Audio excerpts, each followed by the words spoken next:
Eshwari.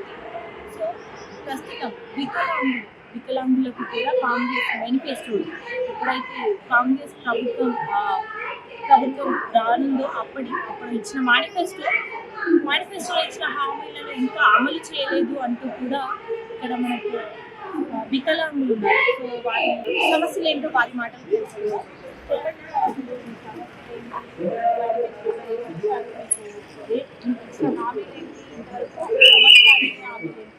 Madam, మీ channel యాజమాన్యానికి మీకు ప్రత్యేకంగా మా వికలాంగుల సమాజం పక్షాన తెలుగు యాజమాన్యానికి మీకు ప్రత్యేకంగా ధన్యవాదాలు మేడం. మా వికలాంగుల సమాజం పక్షాన ముఖ్యంగా రాష్ట్ర ముఖ్యమంత్రిగా రేవంత్ రెడ్డి గారు బాధ్యతలు చేపట్టక ముందు ఈ రాష్ట్ర పిసిసి అధ్యక్షుల హోదాలో రేవంత్ రెడ్డి గారు ఆ రోజు ఉన్నటువంటి పిసిసి అధ్యక్షుల హోదాలో కాంగ్రెస్ పార్టీ ఏదైతే మరి ఎన్నికల మేనిఫెస్టో విడుదల చేసిందో ఆ అసెంబ్లీ ఎన్నికల సమయంలో విడుదల చేసినటువంటి ఎన్నికల మేనిఫెస్టోలో వికలాంగుల సమాజానికి సంబంధించి మా కాంగ్రెస్ పార్టీ ఈ రాష్ట్రంలో అధికారంలోకి వస్తే ఇవాళ ఉన్నటువంటి ముఖ్యమంత్రి ఈ రాష్ట్ర ముఖ్యమంత్రి కేసీఆర్ కేవలం వికలాంగుల పెన్షన్లు వచ్చేసి 4,016 రూపాయలు ఇస్తున్నాడు.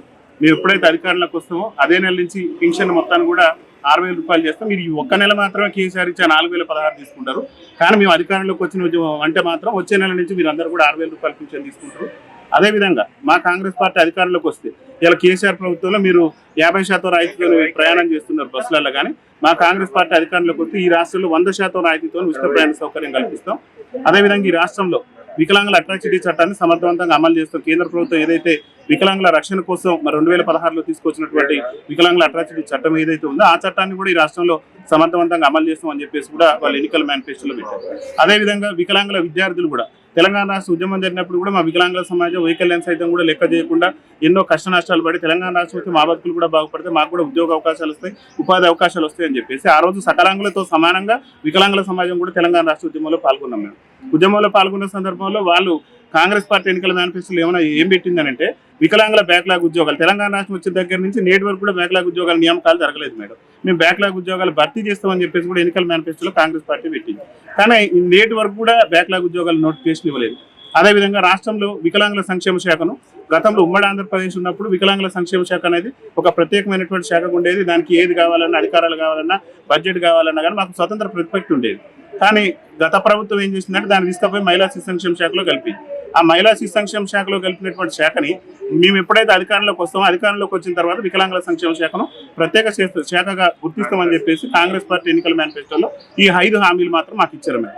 దాంతోపాటు పార్లమెంట్ ఎన్నికల సందర్భంలో కూడా ఒక హామీ ఇచ్చారు. ఏం హామీ ఇచ్చారంటే తెలంగాణ స్థానిక సంస్థల ఎన్నికల్లో మాకు మెజారిటీ పార్లమెంట్ స్థానాలు వస్తే ఖచ్చితంగా ఈ స్థానిక సంస్థల ఎన్నికల్లో వికలాంగులకు జనాభా తమాషా ప్రకారం రాజకీయ నిర్వహిస్తామని చెప్పేసి హామీ ఇచ్చారు. దాదాపు ఇవాళ రేవంత్ రెడ్డి గారు ముఖ్యమంత్రిగా బాధ్యతలు చేపట్టి 2 ఏళ్ళు పూర్తవుతుంది. 2 ఏళ్లలో వికలాంగుల సమాజానికి ఇచ్చినటువంటి ఏ ఒక్క హామీని కూడా నెరవేర్చకుండా మా సమాజం పట్ల వివక్ష ప్రదర్శించేటటువంటి ప్రయత్నం చేస్తున్నారు. 2016 వికలాంగుల హక్కుల చట్టాన్ని రాష్ట్రంలో అమలు చేస్తున్న ముఖ్యమంత్రి రేవంత్ రెడ్డి గారు చెప్పిండు. 2016 వికలాంగుల హక్కుల చట్టాన్ని అమలు చేస్తున్నటువంటి రేవంత్ రెడ్డి గారే వికలాంగుల సమాజాన్ని అణచివేసేటటువంటి ప్రయత్నం చేస్తున్నారు. దానికి అనేక ఉదాహరణలు కూడా ఉన్నాయి మేడం. వికలాంగులు సివిల్స్ పనికిరారు, మెయిన్స్ పనికిరారు అని చెప్పేసి రేవంత్ రెడ్డి ప్రభుత్వంలో సీనియర్ ఐఏఎస్ అధికారికి ఉన్నటువంటి స్మితా సబర్వాల్ మమ్మల్ని కించపరిచే విధంగా వ్యాఖ్యలు చేస్తే ఆ మీద యాక్షన్ తీసుకోవాలి కదా మేడం. చట్టాన్ని అమలు చేస్తారని చెప్పేసి మీరు మేనిఫెస్టోలో పెట్టి మా సమాజం ఓట్లు వేయించుకొని ఇలా ముఖ్యమంత్రిగా గద్దెనెక్కిన తర్వాత మరి మా చట్టాన్ని అమలు చేసే వాళ్ళు ఏం చేయాలి? ఫస్ట్ స్మితా సబర్వాల్ వారి మీద యాక్షన్ తీసుకోవాలి, ఆ మీద కేసు నమోదు చేయాలి వికలాంగుల హక్కుల చట్టం ప్రకారం. అక్కడ యాక్షన్ తీసుకోలేదు అంటే మా పట్ల ముఖ్యమంత్రి గారు వివక్ష ప్రదర్శించినట్టుగా మేడం. వికలాంగులకు ఉచిత రవాణా సౌకర్యం కల్పిస్తానని చెప్పేసి రేవంత్ రెడ్డి గారు చెప్పిండు. ఇలా మా మహిళా అమ్మలకు అక్కలకు చెల్లెలకు ఇచ్చి మాకు ఇవ్వలేదంటే మా పట్ల వివక్ష ప్రదర్శించినట్టుగా మేడం. మీరు ఆలోచన చేయండి మేడం. ఇవాళ లక్షలలో జీతం తీసుకునే మా ప్రభుత్వ ఉద్యోగస్తులైనటువంటి అమ్మలు అక్కలు చెల్లెలు ఇలా ఉచితంగా రవాణా ప్రయాణం చేస్తున్నారు. మరి మేము మా పరిస్థితి ఏంది మేడం? మేము అధ్వానమైనటువంటి దుర్భరమైనటువంటి చాలా పింఛన్లతో దుర్భర జీవితాలు గడుపుతున్నాం. అయ్యా మాకు ఇంకోటి ఏంటంటే మేడం, మహిళలకు ఉచిత రవాణా సౌకర్యం కల్పించిన తర్వాత ఆర్టీసీ బస్సు ఎక్కాలంటే మాకు నరకయాత్ర అనుభవిస్తున్నాం. మాకు ఎందుకంటే మాకు సీట్లలో మాకు ఇచ్చేటటువంటి పరిస్థితి లేదు. మహిళలకు ఎప్పుడైతే ఫ్రీ బస్ నామమాత్రమే ఈ ప్రభుత్వం కానీ గత ప్రభుత్వం కానీ ఈ 10 సంవత్సరాలలో 3 సంవత్సరాలు మా శాఖ మాకు చేస్తామని పోతూ కేసీఆర్ ప్రభుత్వం ఇచ్చిపోయింది జీవో. 2.5 సంవత్సరాలు అవుతున్నా రేవంత్ రెడ్డి గారి ప్రభుత్వము అన్ని శాఖలు రివ్యూ చేసుకుండు. ఇప్పుడు ఆయన 6 పెట్టింది కదా, 6 గ్యారంటీలు పెట్టింది. 6 గ్యారంటీలలో వికలాంగులు కూడా భాగస్వామ్యం ఉన్నాం. ఇప్పటి వరకు కూడా 6 గ్యారంటీలో ఏ ఒక్కటి కూడా వికలాంగులు చెందలే. ఈ రాష్ట్రంలో మేము దాదాపు 21 రకాల వికలాంగులు 2016 చట్టం ప్రకారము సుమారుగా అధికారికంగానే 15 లక్షలను గవర్నమెంట్ చెప్తుంది. మేము 20 లక్షలు అంటున్నాము. 21 రకాల వికలాంగులకు రాష్ట్ర సంక్షేమ శాఖలో స్వతంత్రం లేదు. రాష్ట్రం 33 శాఖలకు చేయాలంటే 64 మంది ఉన్నారు. మీరు ఎంక్వైరీ చేయండి. ఈ రాష్ట్ర కమిషనరేట్ లో 64 మందితోటి ఈ రాష్ట్ర ప్రభుత్వం వికలాంగులను సంక్షేమం 33 జిల్లాల సంక్షేమం నడుపుతుంది. అంటే జిల్లాకు ఒక్కరు కూడా రారు. 64 మందిలో డిస్ట్రిక్ట్ ఆఫీసర్లు ఉండాలి. 33 జిల్లాలలో లేరు. ఏ విధంగా చూసుకున్నా కమిషనర్ అంటిపట్టనట్టే ఉంటుండు, చైర్మన్ అంటిపట్టనట్టే ఉంటుండు, మినిస్టర్ వచ్చి 2 సంవత్సరాలు గడుస్తుంది.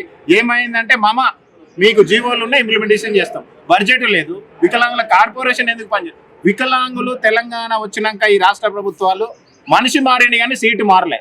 వికలాంగుల మీద వివక్ష ఎన్ని రోజులు చూపుతారు? మొన్న అసెంబ్లీలో చూపిరు, పార్లమెంట్లో చూపిరు, శాసనసభలో ఇప్పుడు మొన్న గ్రామ పంచాయతీలలో చూపిరు, ఇప్పుడు మున్సిపాలిటీలో చూస్తామని అంటారు. మేము ఈ హైదరాబాద్ లో అంటే అన్ని జిల్లాల నుంచి ఇక్కడ బతకనీకి వచ్చినాం. సుమారుగా 5 లక్షల మంది వికలాంగులు ఉంటాం. మా వికలాంగులు మేము మా శ్రేయోభిలాషులు కలిసి మా హక్కులను కాల రాస్తున్న ఈ రాష్ట్ర ప్రభుత్వాన్ని గ్రేటర్ హైదరాబాద్ లో గద్దదించనీకే మేము పనిచేస్తున్నాం. ఈ రాష్ట్రంలో 119 మంది ఎమ్మెల్యేలు ఉన్నారు.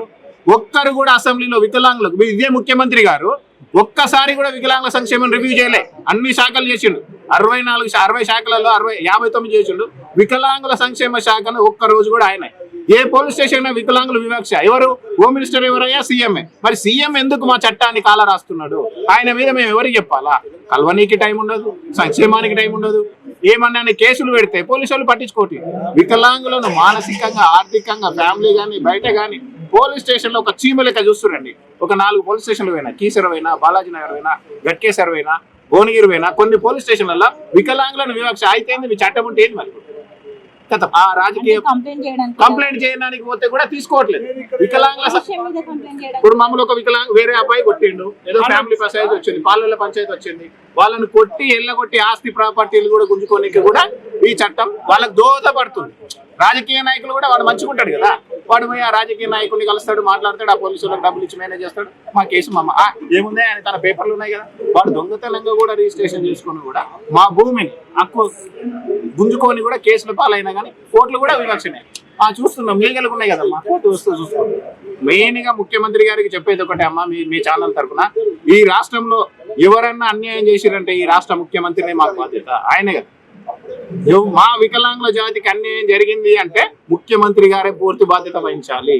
రేపు ఈ మున్సిపల్ ఎన్నికల్లో మా తడాక ఏందో, మా జనాభా ఏందో, మా తడాక మా హక్కులను కాల రాస్తున్న ముఖ్యమంత్రి ఈ గ్రేటర్ హైదరాబాద్ లో గద్దె దింపడం మాత్రం ఖాయం. తెలుగు ప్రభా గారికి మా ఉదయపూర్వక నమస్కారాలు చెప్తున్నాం. అయ్యా, ఈ మీడియా మీకు దండం నేను చెప్తున్నా, మా వికలాంగుల మీద వివక్ష చూపుతున్న ఈ రాష్ట్ర ప్రభుత్వాన్ని ఈ రోజు నుంచి మున్సిపల్ ఎలక్షన్లు అయ్యేంత వరకు నిద్రపోము. ఈ రాష్ట్ర ప్రభుత్వ ప్రజాప్రతినిధుల నిద్రపోనేమని తెలియజేస్తున్నాం.